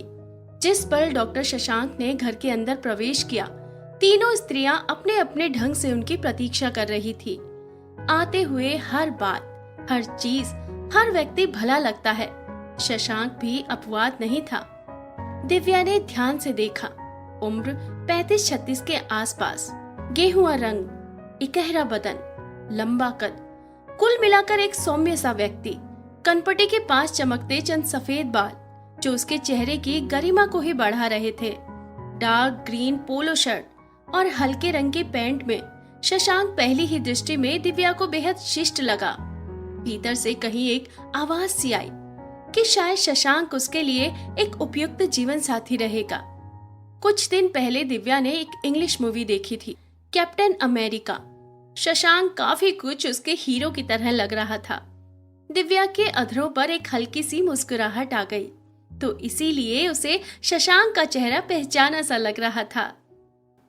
हेलो मी शशांक। इतनी महिलाओं को एक साथ देखकर शशांक कुछ नर्वस सा था, किंतु शीघ्र ही उसने अपनी इस भावना पर काबू पा लिया। पीहू और मम्मी जी ने शशांक को इतनी आत्मीयता से घेरा कि उसे अपनी सारी फॉर्मेलिटी छोड़ देनी पड़ी। अकेली दिव्या ही शांत बैठी थी। शशांक देख रहा था। भोला चेहरा, अनछुई सी चितवन, गंभीर निश्चल मुद्रा, असाधारण रूप से सुंदर मुखड़ा, मानो हृदय का सारा उजलापन चेहरे को दीपित कर रहा हो। दिव्या स्वयं ही एक बच्ची सी लग रही थी कि तब तक नन्ही मुग्धा को लेकर मम्मी जी आ गई। साल भर की कुल गोथनी बच्ची, बड़ी बड़ी काली आंखें, उतने ही काले घने बाल। शशांक को देखते ही पोपली हंसी हंस पड़ी। उसने बाहें फैलाकर मुग्धा को गोद में ले लिया। कभी कभी आपको पता भी नहीं चलता कि खुशी आपके जीवन में कैसे वापस आ जाएगी। ये एक ऐसा ही पल था जब सभी के मन के किसी कोने में ये एहसास जाग रहा था कि जो हो रहा है वो सही है। मम्मी जी शशांक को अपलक देख रही थी, मुग्धा को गोद में उठाए हुए, उससे खेलते हुए, बातें करते हुए। वो क्या उसमें गौतम की छवि देख रही थी? वे शशांक से इस तरह बतिया रही थी जैसे मानो कब से उसे जानती हो। पीहू एक अच्छे मित्र की तरह शशांक से मिली। कोई दिखावा नहीं, बस उतनी ही सहज रही जिससे दिव्या और शशांक कंफर्टेबल रहे। छिटपुट घरेलू बातें चलती रही। शशांक के पिता नहीं थे। 3-1 बरस पहले माँ भी नहीं रही। उन्होंने कितना चाहा कि समय रहते शशांक का ब्याह हो जाए। अच्छे अच्छे रिश्ते भी आए, लेकिन कोई पसंद की लड़की ही नहीं मिली। माँ के चले जाने के बाद उसने विवाह का विचार ही छोड़ दिया था। फिर पढ़ाई के सिलसिले में विदेश चला गया। इसी तरह बरस दर बरस विवाह की आयु निकलती चली गई। पिछले कुछ दिनों से जब जीवन में बहुत एकाकीपन लगने लगा, तब वो विवाह को लेकर गंभीर हुआ और शादी की वेबसाइट पर जाकर दिव्या को कांटेक्ट किया। मम्मी जी शशांक के साफ कोई से बेहद प्रभावित हुई। शशांक को बहुत दिनों बाद ऐसा पारिवारिक माहौल मिला था। वापस लौटकर शशांक बड़ी देर तक दिव्या और उसके परिवार के विषय में सोचता रहा। दिव्या से मिलने के बाद उसका स्त्री विहीन मन बार बार उससे मिलने की कामना कर रहा था। दिव्या ने उसके बंधे हुए जीवन में एक हिलोर सी उत्पन्न कर दी थी। 2 दिन बाद ही उसके कदम स्वतः एक बार फिर दिव्या के घर की तरफ मुड़ गए थे। आप आइए, दिव्या ने द्वार खोलते ही कहा। वो स्वयं नहीं जान पाई कि शशांक को देखकर उसके स्वर में इतनी प्रसन्नता कहाँ से आ गई। उस पल शशांक को वो बेहद प्रिय लगी। आप कॉलेज नहीं गई? अंदर आते हुए शशांक ने पूछा। बस निकलने ही वाली थी। दिव्या की समझ नहीं आ रहा था कि वो शशांक से क्या बात करे। अरे शशांक, कब आए? इतनी ही देर में मम्मी जी ने आकर उसे उबार लिया। जी बस अभी ही। सही टाइम पर आए तुम। दिव्या को कॉलेज छोड़ते हुए जाना। मम्मी जी मुस्कुरा रही थी। दिव्या को एक पुलक भरी सिहरन महसूस हुई। ये दिव्या और शशांक के परिचय का दूसरा सोपान था। शशांक लगातार जल्दी जल्दी कई बार आता रहा। आने के कई बहाने थे, कभी मुग्धा के लिए, कभी दिव्या के लिए, कभी घर के बने खाने के लिए। मम्मी जी उसके मन की था समझ रही थी। शशांक के शिष्ट व्यवहार ने उनका मन मोह लिया था। तभी जब शशांक ने दिव्या को अपने साथ बाहर ले जाने की अनुमति चाही, तो उन्होंने सहर्ष ही हामी भर दी। उस शाम शशांक दिव्या को डिनर डेट पर ले गया। वो एक बेहद सुंदर बसंत की शाम थी। बहुत दिनों के बाद दिव्या इस तरह घर से बाहर निकली थी। इतने दिनों में घर से कॉलेज, कॉलेज से घर, बस उसका जीवन इतने तक ही सिमट कर रह गया था। उसके मित्रों की संख्या भी इन्हीं गिनी ही थी। दरअसल दिव्या ने किसी को अपने निकट ही नहीं आने दिया था। आज उसे लगा कि वो बरसों बाद बाहर की दुनिया देख रही है। शशांक ने दिव्या के लिए कार का गेट खोला और उसका हाथ थामकर बेहद शालीनता के साथ उसे कार से उतारा, मानो वो कोई कांच की गुड़िया हो। वो उसे एक छोटे से सुंदर एकांत रेस्टोरेंट में ले गया। उनकी टेबल एक किनारे थी, भीड़ से अलग। छोटी लालटेन का प्रकाश टेबल पर रखी चीजों पर पड़ रहा था। दिव्या को शशांक की आंखों में अपना प्रतिबिंब दिखाई दे रहा था। शशांक को देखते हुए, उससे बातें करते हुए दिव्या को भला लग रहा था। उसे लग रहा था शशांक के साथ उसका कोई बहुत पुराना नाता है। रेस्टोरेंट से निकलकर वे दोनों उस अंधेरी गहराती रात में देर तक सागर तट पर टहलते रहे। दिव्या ने मोर पंखी रंग की लंबी स्लीवलेस कुर्ती और डेनिम की जीन्स पहन रखी थी। चेहरा सदा की तरह निराभरण, निरअलंकृत, अधरों पर रंगहीन लिपस्टिक जिससे मात्र हल्की सी चमक आ जाए। दरअसल गौतम के जाने के बाद श्रृंगार से उसका जी ही उचट गया था। शशांक दिव्या के पास ही चल रहा था, बिल्कुल पास। चलते चलते अनायास ही उसने दिव्या की हथेली थाम ली। दिव्या कांप गई। उसे बार बार गौतम की याद आई। शशांक और दिव्या के बीच एक खामोशी पसर गई थी। दिव्या को डर था कि कहीं भावावेग के कारण वो रो न पड़े। शशांक स्पर्श के इन मादक पलों को कुछ बोलकर बाधित नहीं करना चाहता था। उसने अपनी बाईं बांह से दिव्या का कंधा घेरकर उसका मुंह अपनी ओर करते हुए पूछा, मेरे साथ खुश तो रहोगी ना दिव्या? दिव्या अभी पूर्णतः सहज नहीं हो पा रही थी। शशांक के साथ इस तरह घूमना, निरर्थक टहलना, खुश रहना, पता नहीं क्यों उसके अंदर एक अपराध बोध भरता जा रहा था। गौतम की यादें बार बार उसके मन पर दस्तक दे रही थी। क्या वो गौतम से बेवफाई कर रही थी? सुदूर सागर में जाती कुछ नावें, रात का गहरापन और मन को छूती, विचलित करती हुई वो पुरानी बातें। दिव्या उन्हें बरबस ही पीछे धकेल रही थी। कुछ देर वो शशांक की बाहों में सिमटी रही, फिर धीरे से अलग हो गई। दिव्या को घर छोड़ते हुए शशांक का मन बेहद उदास हो आया था। कल शाम मैं फिर आऊं दिव्या, चलोगी मेरे साथ? उसने पूछा तो दिव्या मुस्कुरा दी, एक मीठी मीठी सी मुस्कान। शशांक को अपना उत्तर मिल गया था। मम्मी जी के मन में कहीं न कहीं ये सवाल उठ रहा था कि शशांक ने दिव्या को ही अपनी जीवन संगिनी बनाने का फैसला कैसे लिया। पति से परित्यक्तता, एक बच्चे की माँ दिव्या। पीहू भी हैरान थी। दिव्या के मन में भी कई तरह की शंकाएं थी। शशांक ने मुझसे ही ब्याह क्यों करना चाहा? उस जैसे युवक को तो कोई भी युवती आसानी से मिल सकती थी। पैसा, संबंधी, प्रतिष्ठा, मान, कितना कुछ मिल जाता, तो फिर दिव्या ही क्यों? लेकिन एक दिन शशांक ने स्वयं ही बताया, तुम सोचती होगी दिव्या कि मैं आज तक अविवाहित क्यों रहा? क्यों मुझे किसी युवती ने आकर्षित नहीं किया? मैंने क्या किसी को डेट भी नहीं किया? मैं कुछ नहीं छिपाऊंगा तुमसे। उसने अपना हाथ दिव्या के हाथ पर रख दिया। जानती हो दिव्या, मेरा भी एक पास्ट था जिसे मैं आज तक उबर नहीं पाया हूँ। उस समय मैं यूनिवर्सिटी से ग्रेजुएशन कर रहा था, सेकंड ईयर। शिजी मिर्जा, ये नाम था उस लड़की का जो फर्स्ट ईयर की फ्रेशर थी। पता नहीं कौन सा आकर्षण था उस लड़की में कि मैं खिंचा चला जा रहा था। शिजी एक बेहद रिजर्व और गंभीर लड़की थी। हम सारे लड़के उसकी एक निगाह के लिए तरसते थे, लेकिन शिजी न इधर न उधर, सीधी सपाट चलने वाली लड़की थी। उसे तो अपनी सुंदरता का एहसास भी नहीं था। नियत समय पर एक काली एम्बेसडर से वो यूनिवर्सिटी आती और क्लासेस खत्म होते ही वापस चली जाती। हमारे धर्म अलग थे, रीति रिवाज, रहन सहन, खान पान, संस्कार कुछ भी तो नहीं मिलता था। लेकिन फिर भी मैं उसका दीवाना बन चुका था। मोहब्बत ना सही, दोस्ती ही सही, लेकिन ये चाहत लव एट फर्स्ट साइट ही बनकर रह गई थी। क्योंकि शिजी मुझे क्या, किसी लड़के को भाव नहीं देती थी। मेरे दोस्त मेरी तड़प जान रहे थे। शिजी का उदासीन रवैया उन्हें अहंकार भरा लगता था। कोई भी न्यूकमर इतनी अहंकारी कैसे हो सकती है अपने सीनियर्स के साथ? ये बात किसी के गले के नीचे नहीं उतर रही थी। सबक सिखाने के उद्देश्य से उस दिन हम लोगों ने शिजी को कार में जबरन खींच लिया। ये सोचा था कि उस नक चढ़ी लड़की की रैगिंग चलती कार में ही की जाएगी।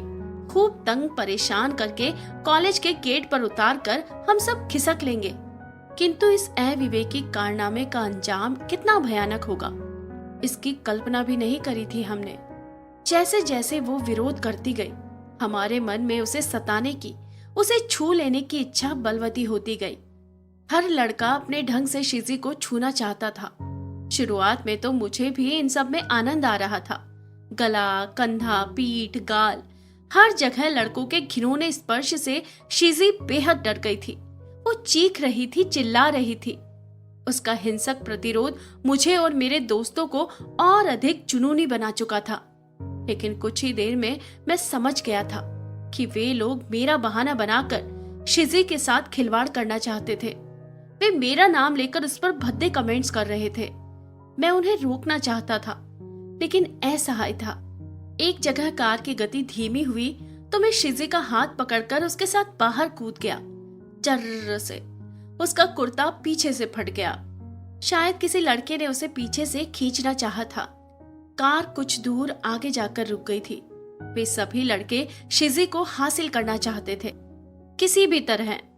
उफ, शिजी की आंखें जिनमें घृणा थी, वे चीखें जिनमें भय था, वो तिरस्कार भरी मुद्रा, वो आतंकित चेहरा। मैं कांप गया था। बात की कई रातें मैंने जाग कर काटी।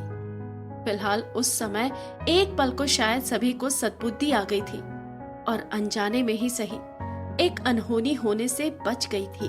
हम सब बेहद डर गए थे। लेकिन उस दिन के बाद शिजी कॉलेज में फिर कभी नहीं दिखी। बहुत दिनों तक हम डरे सहमे छिपते छिपाते फिरे, लेकिन न कोई हंगामा हुआ, न पुलिस आई, न किसी को कानो कान खबर हुई और न ही किसी को कॉलेज से निष्कासित किया गया। बस शिजी ही लापता हो गई। कहाँ नहीं पता। सभी दोस्त धीरे धीरे समय के साथ बिछड़ गए। शिजी एक पछतावा बनकर रह गई। बाकियों का तो पता नहीं, लेकिन मैं खुद को कभी माफ नहीं कर पाया। मेडिकल की पढ़ाई पूरी करने के बाद माँ ने कितना चाहा कि समय रहते ही मैं विवाह कर लूं, लेकिन शिजी की चीखें और नफरत भरी आंखें हर जगह मेरा पीछा करती थी। हर लड़की में मैं शिजी को ढूंढता था, इसीलिए कहीं बात नहीं बन पाई। बहू का सपना लिए माँ इस दुनिया से चली गई। उसके बाद किसी को मेरे विवाह करने न करने से कोई फर्क नहीं पड़ता। उस टीन एज में हुई वो गलत हरकत आज समय और उम्र के साथ कितनी घिनौनी और अश्लील लगती है। पीछे मुड़कर देखता हूँ तो मुझे अपने अंदर स्त्री देह को छूने का बेताब एक छिछोरा, ओछा, बेसब्रा लड़का नजर आता है। अपने गिल्ट में किसी के साथ शेयर नहीं कर पाया, इसीलिए विवाह को लेकर मैं सहज भी नहीं हो सका। मन की इसी उथल पुथल से बचने के लिए मैंने स्वयं को पढ़ाई में झोंक दिया। स्कॉलरशिप, फेलोशिप मिलती गई और मैं डिग्रियां बटोरता गया। शिजी कहाँ होगी, किस हाल में होगी, नहीं पता। जीवित भी होगी या नहीं, कुछ नहीं मालूम। उस दिन तुमको देखा तो लगा कि शिजी ही मेरे सामने आ गई है। वैसा ही रूप रंग, वही मुस्कान। मुझे लगा तुमसे विवाह करके मैं शायद कुछ हद तक अपने अपराध बोध से मुक्त हो सकूं। शशांक दिव्या को देखता चुप हो गया था। दिव्या ने देखा, उसकी आंखें डबडबा आई थी। क्या हुआ तुम्हें? इतना मत सोचो शशांक, वो अनजाने में की गई एक गलती थी जिसकी इतनी बड़ी सजा खुद को मत दो। शशांक पूरा का पूरा दिव्या की बाहों के घेरे में आ गया था। दिव्या उसे नन्हे बच्चे की तरह सांत्वना देती रही। शशांक उसे अपने निकट पाकर बाहों में लपेटने लगा। एकाएक दिव्या को लगा शशांक की जकड़ मजबूत होती जा रही है, जैसे वो शरीर होता हुआ उसे भी शरीर कर लेना चाहता हो। उसका रोम रोम उमड़ रहा था। कितनी बड़ी थी वो प्यास जिसे वो बुझा लेना चाहता था। क्या दिव्या से होता हुआ वो शिजी तक पहुंचना चाहता था? मुझे माफ कर दो शिजी, वो बुदबुदा रहा था। उसका स्पर्श कोमल से कोमलतम होने लगा। दिव्या बहुत धीरे से शशांक से अलग हो गई थी। I am sorry Divya. Shashank शर्मिंदा था, लेकिन दिव्या ने इसे अन्यथा नहीं लिया। शशांक का स्पर्श उस पर पंखुरी पंखुरी हर सिंगार होकर बरसा था। उसका मन किया कि शशांक के इस अर्ध समर्पण को वो अंजूरी में भर कर अपनी देह पर बिखरा ले। उसके प्यार की सुगंध को भीतर तक भर कर वो मन के द्वार बंद कर लेना चाहती थी। इतने दिनों में वो जान चुकी थी कि शशांक के साथ उसका और मुग्धा दोनों का भविष्य और सम्मान दोनों सुरक्षित रहेंगे। लेकिन अभी प्रतीक्षा शेष थी। मम्मी जी और पीहू ने मिलकर दिव्या के ब्याह की शॉपिंग करी। तनिष्क से नाजुक सा जड़ाऊ सेट खरीदा गया। वर वधू के लिए हीरे की अंगूठी ली गई। सगाई, मेहंदी, हल्दी, इन सभी रस्मों के लिए दिव्या ने एकदम ही मना कर दिया था। बहुत ही शीघ्र कुछ मित्रों, परिचितों और अपनों के मध्य बेहद सादगी के साथ दिव्या और शशांक का विवाह संपन्न हो गया। इतने बरस बाद आज की स्वतंत्र दिव्या ने जीवन के कितने ही महत्वपूर्ण निर्णय स्वयं ही ले डाले। एक समय था जब वो साड़ी, पर्दे, चादरों तक के लिए गौतम का मुंह देखती थी। तब उसे लगता था जीवन ऐसे ही बीत जाएगा। गौतम का मुंह देखते देखते, उसकी गृहस्थी संभालते, उसके बच्चों को पालते पोसते बड़ा करते। आज उसी गौतम से तलाक लेने के लिए दिव्या ने कोर्ट में अर्जी दाखिल कर रखी है। कहाँ छिपा था इतना आत्मविश्वास? दिव्या खुद कार चलाती है, बाहर की दुनिया का निडर होकर सामना करती है। सेल्स गर्ल से ब्याह के बाद पहनने के लिए सेक्सी और स्टाइलिश नाइट ड्रेस मांगते उसके कानों के पोर शर्म से लाल नहीं होते। शशांक से मिलने के पहले दिन से लेकर दिव्या ने नोटिस किया था कि मम्मी जी ने अपने घर पर रखी गौतम की जो भी तस्वीरें थी उनको हटा दिया था, चाहे वो उसकी बचपन की तस्वीरें हो या डिग्री की, या फिर दिव्या और गौतम के ब्याह की। दिव्या को आश्चर्य हुआ कि क्या मम्मी जी भी धीरे धीरे गौतम को भूलना चाह रही थी। जब दिव्या के लिए ही गौतम को भूलना कठिन था तो मम्मी जी तो माँ थी, लेकिन शायद वे भी गौतम की यादों को अपने मन के भीतर ही दफन कर देना चाहती थी। वे नहीं चाहती थी कि शशांक और दिव्या के नवजीवन पर गौतम की यादों की काली छाया का ग्रहण भी पड़े। कोई माँ शायद इतना ऊंचा न सोच सके, लेकिन एक स्त्री जरूर ऐसा सोच सकती है। दिव्या एक बार फिर मम्मी जी के आगे नतमस्तक थी। ब्याह के बाद की उस पहली रात शशांक दिव्या को अपनी सशक्त बाहों में उठाकर अपने घर के भीतर ले गया। दिव्या का हृदय धड़क रहा था। गौतम के स्पर्श से कितना भिन्न था ये स्पर्श। वो एक कठोर छुअन थी और ये था फूल केंदुआ का स्पर्श। अब तुम हमेशा मेरे साथ ही रहोगी दिव्या, कोई नहीं छीन पाएगा तुम्हें मुझसे। शशांक बेहद भावुक हो गया था। उसकी आंखों की तपिश ने दिव्या को कहीं गहरे तक छू लिया था। उसने दिव्या की दोनों कलाइयां प्यार से पकड़ ली थी। उसकी आंखों में ढेर सारा दुलार था। दिव्या की पलकें मूंद गई थी। नहीं शशांक, नहीं। दिव्या का स्वर डूब गया था। वो टूटी हुई बेल की तरह शिथिल पड़ गई थी। उसका चैतन्य खोता चला गया था। होश आया तो मात्र पठार रह गया था। पानी किनारों से टकराकर न जाने कब का बह गया था। दिव्या की आंखें अंधेरे में ही बहुत पीछे जाकर झांकने लगी। परसों पहले की वही मधु यामिनी, प्रीत भरे स्वर, निकटता, कोमल मधुमय रस सिक्त स्पर्श। इस समय क्यों याद कर रही है वो सब कुछ? क्या मिला उस मधु यात्रा से उसको? तज दिए जाने का दंश, अपमान, आंसू। काश शशांक उसे पहले मिला होता। परिपक्व, मन को समझने वाला जीवन साथी। क्यों नहीं हो सका ऐसा? नहीं सोचेगी दिव्या पुराना कुछ। जो इस समय समीप है वही उसका अपना है। शेष शून्य है, निरर्थक है। शशांक ने अपनी हथेली में दिव्या की कोमल उंगलियों को समेट लिया। क्या सोचने लगी दिव्या? मुग्धा जाने कैसी होगी, खुश होगी अपनी दादी के साथ, खेलती खाती मस्त होगी। दिव्या गहरी सोच में डूबी थी। अभी मुग्धा का ख्याल कैसे आ गया? पल भर बाद ही शशांक ने पूछा, इस समय क्यों? हमेशा ही सोचती हूँ, आखिर मम्मी जी भी कब तक उसका ख्याल रख पाएंगी? उनकी भी उम्र हुई। तुम मुग्धा और मम्मी जी की चिंता छोड़ दो। तुम्हारी जिम्मेदारियां क्या मेरी नहीं? मैंने तुम्हें पूर्ण रूप से स्वीकार किया है। तुम्हारी समस्याएं, तुम्हारे मूड्स, तुम्हारे अतीत सहित। हमारी शादी एक विश्वास का नाता है। इसमें प्यार भी रहेगा और समझौते भी। सब कुछ पहले जैसा ही रहेगा। Don't worry. शशांक ने दिव्या को आश्वस्त किया। अगर मैं गलत नहीं हूँ तो तुम कुछ और भी सोच रही हो। शशांक ने उसकी तरफ करवट ली। शायद गौतम के बारे में। उसने गहरी दृष्टि से दिव्या को देखा। दिव्या चुप रही।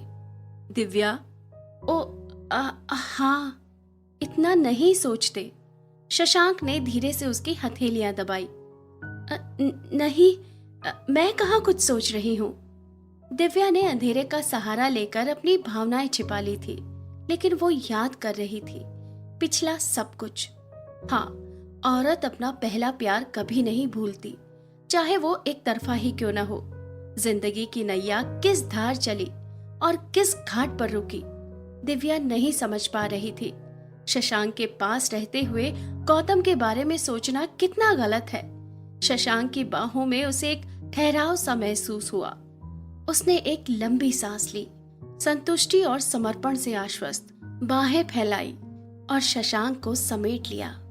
नई गृहस्थी, नव जीवन के आरंभ के साथ शशांक ने स्वयं से वादा किया कि वो दिव्या को कभी दुख नहीं देगा। दिव्या का साथ हर पल उसे अच्छा लगता था, लेकिन शशांक देख रहा था, महसूस कर रहा था कि दिव्या बैठे बैठे कहीं खो जाती है।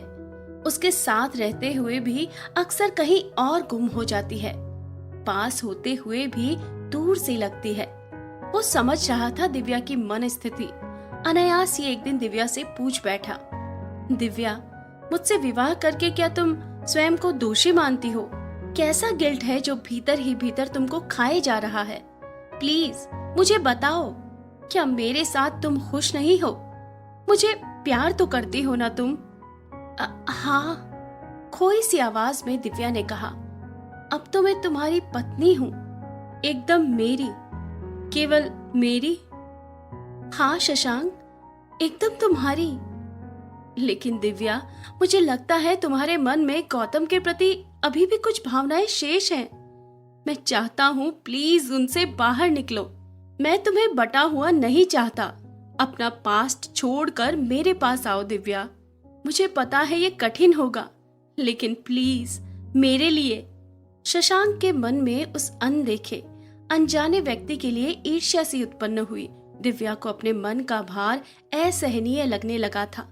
उसके अंदर शशांक से सब कुछ कह देने की तीव्र इच्छा होने लगी। उसके गले में एक बगुला सा अटकने लगा। अपनी सांसें उसे रुकती सी लगी। दिव्या, मुझसे कहो, क्या बात है? क्या मैं तुम्हारा अपना नहीं? अंदर ही अंदर खुलो मत, मुझे बताओ, शेयर करो मुझसे। शशांक ने अपनी बाहों में घेर लिया था दिव्या को। उसका भीगा सा स्वर दिव्या को कहीं गहरे तक छू गया। शशांक के स्पर्श में बेहद दुलार था, अपनापन था। उसकी मुस्कुराहट में एक आहत पवित्रता थी, ईमानदारी, स्थिरता। नहीं, इस व्यक्ति को दिव्या छल नहीं सकती। गौतम मेरा प्रेम नहीं है, मेरी दुविधा है शशांक, सबसे बड़ी उलझन। मैं उसे भूलना चाहकर भी नहीं भूल पा रही। क्या करूं? तुम ही बताओ। क्या गौतम की कोई तस्वीर दिखा सकोगी दिव्या? देखना चाहता हूँ उस व्यक्ति को जो मेरी पत्नी के जीवन का पहला पुरुष था। शशांक हल्के से हंस पड़ा। खैर छोड़ो, ये बताओ, अगर गौतम कभी लौट आया तो तुम किसे चुनोगी, मुझे या गौतम को? उसके स्वर में मजाक का पुट था। आई एम जस्ट जोकिंग, इसे अन्यथा मत लेना, उसने कहा। दिव्या समझ गई थी कि उसे शशांक को अपने प्रेम का विश्वास दिलाना ही पड़ेगा। पता नहीं भीतर ही भीतर वो कौन सा तूफान झेल रहा है। गौतम को खोने के बाद क्या शशांक को भी खो देगी वो? नहीं नहीं, दिव्या कांप गई। सोचा भी क्यों ऐसा? उसे अपने लिए, शशांक के लिए, मुग्धा के लिए अपने अतीत से मुक्त होना ही पड़ेगा। उसके और गौतम के बीच जो कुछ प्रिय घटा उसे भुला सकना कठिन है, लेकिन असंभव तो नहीं। उस छूटे हुए, बीते हुए समय को दोबारा नहीं जिया जा सकता। दिव्या कितनी हल्की हो आई थी ये सब सोचकर। अब आगे का जीवन शशांक के साथ पूरे समर्पण, प्यार और जिम्मेदारी के साथ स्वीकार करेगी दिव्या। इस तृप्त सोच के साथ दिव्या को लगा कि शायद उसका जीवन अब एक खुशहाल मोड़ ले चुका है, लेकिन नहीं, अभी उसके जीवन के रास्तों में और भी कई मोड़ आने बाकी थे। उस दिन हॉस्पिटल से लौटकर शशांक सीधे दिव्या के पास आया। मुझे तुमसे कुछ बात करनी है दिव्या, पास तो बैठो। वो कुछ असमंजस में था। मेरे हॉस्पिटल में एक HIV पेशेंट आया है, स्टेज 3, नाम है गौतम कुमार। दिव्या सन्न, स्तब्ध, मन मस्तिष्क में अंधड़ चलने लगे थे मानो। क्या मिलना चाहोगी उससे? मैं चाहता हूँ तुम मिलो उससे, प्लीज उससे मिलो और मुझे बताओ कि क्या ये वही गौतम है। मुझे लगता है कि शशांक के स्वर में एक दबी हुई घबराहट थी जिसे वो दिव्या से छिपाना चाहता था। दिव्या ने भांप लिया था कि वो इस पल दिव्या को लेकर कहीं न कहीं बेहद असुरक्षित महसूस कर रहा है। एक पल लगा निर्णय लेने में और कुछ ही देर में दिव्या हॉस्पिटल में गौतम के कमरे में थी। दरवाजा खुलने की आवाज गौतम नहीं सुन सका था। उसकी तरफ तथाकथित गौतम की पीठ थी। दिव्या अचकचाई सी दरवाजे पर कुछ देर खड़ी रही। आहट पाकर गौतम पलटा। कौन? दिव्या ने अपने सामने एक कृशकाय, अधेड़ पुरुष को देखा। उसे लगा उसके पैर कमरे की जमीन से चिपक गए हैं। गौतम कितना बदल गया था। उस पर उसकी बीमारी का, उम्र का कितना असर आ गया था। दिव्या शॉक्ड थी। ये तो होना ही था। रन्नो, सुनैना, लावण्या और भी न जाने कितनी। दिव्या को दुख हुआ। गौतम ने ध्यान से देखा। दिव्या, ये एक विस्मय भरा संबोधन था। घुटनों तक स्कर्ट, सफेद टॉप पहने, बॉब कट बालों वाली दिव्या को पहचानने में उसे कुछ पल लग गए। कैसी हो दिव्या? तुम तो पहचानी भी नहीं जा रही हो। यहाँ कैसे? डॉक्टर शशांक मेरे पति हैं, दिव्या ने हल्के स्वर में कहा। गौतम के चेहरे पर कई रंग, कई भाव आकर चले गए। कैसे रही मेरे बिना? गौतम ने स्वयं को नियंत्रित किया। उसे हल्की खांसी का दौरा पड़ा। वो हाँफ रहा था। तुम्हारा दोषी हूं मैं, सजा नहीं दोगी। वो करुण हंसी हंस पड़ा। बिना तुम्हारे मुझे जीना सीखना ही था गौतम, और मैंने सीख लिया। फिर से पढ़ाई करी, उसके बाद नौकरी, और आज मुंबई के नामी कॉलेज में लाइब्रेरियन हूँ। दिव्या सधे संतुलित स्वर में बोली। शादी कब करी दोबारा? गौतम का पुरुष अहम, पति का अधिकार झलक रहा था उसके प्रश्न में। 6 महीने हो गए। मेरी एक बेटी भी है, 2.5 साल की। दिव्या के मुंह से अनायास ही निकल गया। क्या नाम रखा उसका? मुग्धा। अगर मैं गलत नहीं हूं तो मुग्धा मेरी ही बेटी है ना दिव्या? गौतम ने कमजोर स्वर में पूछा। नहीं गौतम, मुग्धा मेरी बेटी है। डॉक्टर शशांक उसके पिता हैं, दिव्या ठहरे हुए स्वर में बोली। गौतम के पति भाव को एक जोर की ठोकर लगी थी। वो सोच रहा था कि दिव्या उसके बिना टूटकर बिखर गई होगी, लेकिन ये उसका भ्रम था। सामने बैठी इस स्वावलंबी, आत्मविश्वासी युवती को एक बार पुनः दबोचने के लिए, हासिल करने के लिए वो छटपटा उठा था। उसने अपनी ये भावना दबा ली थी। प्रकट में बस इतना ही कहा, सुखी रहो दिव्या। मुझे तसल्ली मिली कि तुम्हें परिवार, करियर, बच्चा सभी कुछ मिला इन बरसों में। मेरे साथ रहती तो क्या मिलता? कुछ नहीं। दर्द के कारण गौतम का चेहरा विकृत होने लगा था। दिव्या देख रही थी। रोगग्रस्त, जर्जर, टूटा थका सा गौतम। वो व्याकुल हो उठी थी। उसके भीतर की स्त्री रो पड़ी थी। एक अनुरोध है दिव्या, मान लोगी तो बड़ा एहसान होगा मुझ पर। गौतम ने दीन भाव से दिव्या को देखा। पता नहीं कब तक सांसें साथ देंगी? जीना भी नहीं चाहता था मैं, लेकिन आज तुमको देखकर मन करता है जीवन दोबारा से जी लूं। अगर अपनी कुछ शामें मेरे साथ बिता सको। उसका स्वर एक पल को टूटकर सूखी सिसके में बिखर गया। दिव्या भीतर तक हिल गई थी। उसका चेहरा देखकर गौतम समझ गया था कि उसका फेंका हुआ पासा सही निशाने पर पड़ा है। दिव्या कमरे से बाहर निकलकर कॉरिडोर में आ गई थी। गौतम ठीक तो हो जाएंगे ना शशांक? उसने पूछा। Let's hope for the best. हम डॉक्टर हमेशा ही जीवन की उम्मीद रखते हैं। शशांक ने दिव्या के कंधे थपथपाए। क्या हमें मम्मी जी को खबर करनी चाहिए? मुझे लगता है कि उनके मन में गौतम की जो छवि बसी है उसे बसी रहने दो। उसे तोड़ देने का हम लोगों को कोई हक नहीं। आगे देखते हैं क्या होता है। दिव्या पल भर में ही समझ गई थी गौतम का जीवन अब बहुत थोड़ा ही शेष था। गौतम के साथ अगर मैं थोड़ा वक्त बिताऊं, तुम्हें बुरा तो नहीं लगेगा शशांक? दिव्या ने मंद स्वर में पूछा। नहीं दिव्या, तुम्हें जो तसल्ली दे वही करो, मुझे कोई आपत्ति नहीं है। शशांक ने कह तो दिया, लेकिन उसके मन में दिव्या और गौतम को लेकर भयंकर अंतर्द्वंद चल रहा था। दिव्या ने इसे जान लिया था। वो स्वयं भी पेशोपेश में थी। फिर भी अगले 2-3 दिन लगातार वो गौतम से मिलने जाती रही। गौतम देख रहा था कि दिव्या अपने अतीत से पूरी तरह मुक्त हो चुकी थी। वो ढूंढ रहा था उस नाजुक सी लड़की को जिसे कुछ बरस पहले वो बेहद क्रूरता के साथ दुनिया से लड़ने के लिए अकेली छोड़ गया था। दिव्या ने वो लड़ाई जीत ली थी। गौतम, आपके लिए फोस्टर लेजर बियर लाई हूँ, आपका फेवरेट, चलेगा? दिव्या ने हंसकर पूछा तो गौतम चौकन्ना हो गया। इतना बदलाव, इतनी हिम्मत इसमें? आज की दिव्या पैंट और शॉर्ट कुर्ती पहने गौतम की बराबरी में बैठकर घूंट घूंट बियर पी रही है। कहीं कोई संकोच नहीं, दुविधा नहीं। गौतम के भीतर का पशु जाग चुका था। उसे सामने बैठी इस युवती में अपनी पत्नी की झलक दिखने लगी थी। वही झलक जो उसके साथ पहली बार एकांत पाने पर दिखी थी। लाज से रक्तिम शर्माया चेहरा, लेकिन गौतम के लिए एक लाल सा भरी चितवन, एक अनजाने भय से रह रहकर कांपता शरीर। हाँ, इस बदली हुई दिव्या पर भी बस उसी का हक होना चाहिए। कैसे वो किसी दूसरे की बाहों में प्रेमाकुल हो सकती है? क्या अब भी हाथ लगाने पर वो छुई मुई बन जाती होगी? दिव्या को छूने के लिए वो अकुला उठा था। दिव्या, मेरे पास आओ, भर्राई आवाज में गौतम ने पुकारा। कुछ चाहिए क्या? दिव्या बेहद कोमलता के साथ उसके काफी निकट आ गई थी। उसने गौतम का हाथ अपने हाथ में लिया था। अनायास ही गौतम की पकड़ क्रूरता से कसने लगी। उसकी आंखों में एक भूख सी उभर आई थी।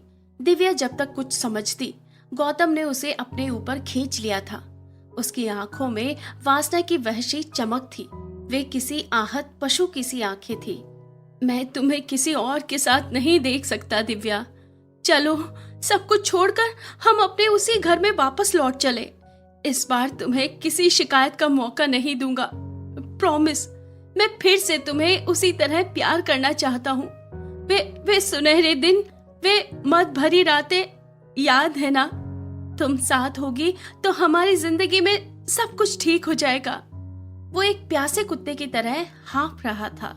वो चाह रहा था कि दिव्या पहले की तरह रोए, गिड़गिड़ाए, ताकि उसे एक पैशाचिक सुख मिल सके। दिव्या उसकी पकड़ में छटपटा उठी थी। उसने गौतम को एक जोर का धक्का दिया। किसी तरह खुद को संभाला। उसकी पकड़ छुड़ाकर दूर छिटक गई। घृणा से उसका रोम रोम सुलग उठा था।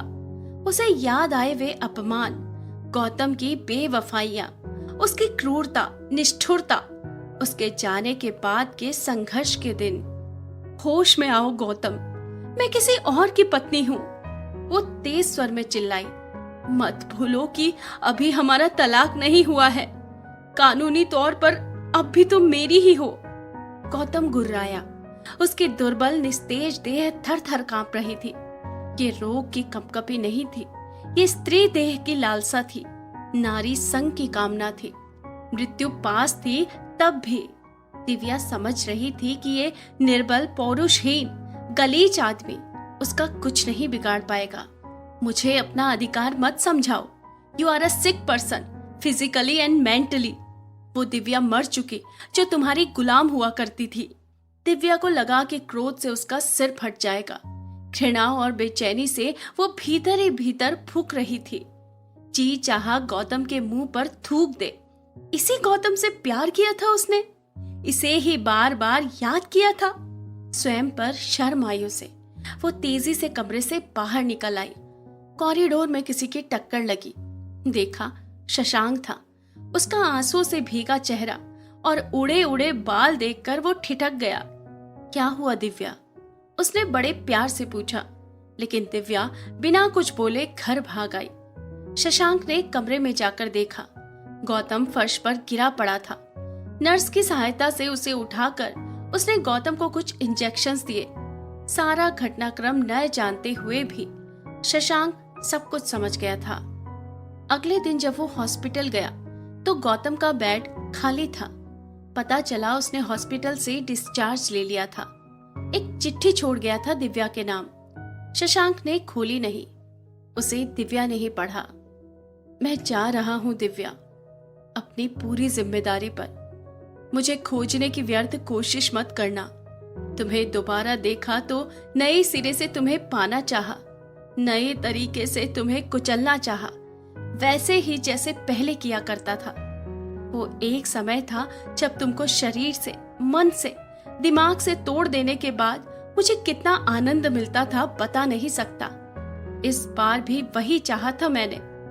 ये शायद कोई कुंठा है मेरी, जो इस जीवन में तो दूर नहीं हो सकती।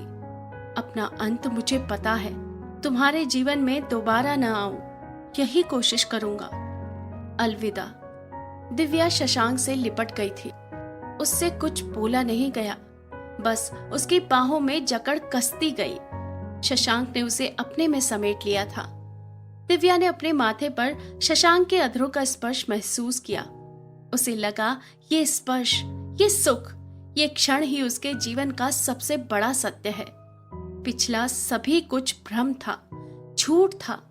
एक दूसरे के आलिंगन में बंधे वे दोनों एक दूसरे का संस्पर्श, एक दूसरे की सिहरन, एक दूसरे की महक और एक दूसरे की धड़कन महसूस कर रहे थे। चुपचाप इस कोमल और मधुर अनुभव के बीच कुछ भी बोला जाता तो शायद सारा सुख जाता रहता।